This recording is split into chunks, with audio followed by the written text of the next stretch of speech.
Hello বন্ধুগণ, আসসালামু আলাইকুম। আজকে আবার একটা নতুন রেসিপি নিয়ে চলে আসছি। আজকে আমি করব ঢেঁড়স ভর্তা। এর অনেকগুলো নাম আছে, কেউ ওকে ভেন্ডি বলে।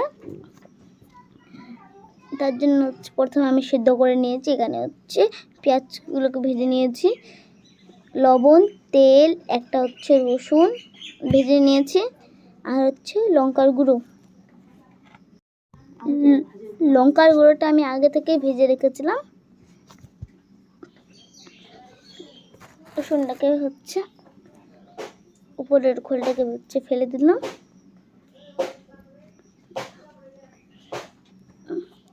এখন ঢেঁড়সটাকে ভালো করে দিয়ে নিচ্ছি, সবগুলোর সাথে মিক্স করে নিব। এই ঢেঁড়স ভর্তাটা কিন্তু গরম ভাতের সাথে খেতে দুর্দান্ত টেস্ট।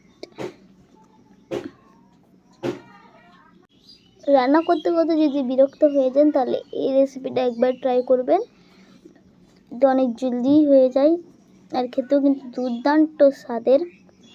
আর যারা আমাদের চ্যানেলে নতুন এসেছেন, তারা আমাদের চ্যানেলটাকে সাবস্ক্রাইব করবেন আর সবগুলো ভিডিওতে লাইক করবেন। আমার ক্যামেরাটা অফ করতে ভুলে গেছিলাম।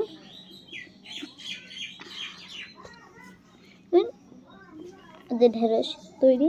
আমি কি দিয়ে দেখাচ্ছি। আমি এখানে নিয়ে নিয়েছি বেগুন ভাজা আর ঢেঁড়স ভর্তা। বাই বাই, আসসালামু আলাইকুম। সবাই ভালো থাকবেন, সুস্থ থাকবেন আর আমাদের চ্যানেলটাকে সাবস্ক্রাইব করবেন। বাই।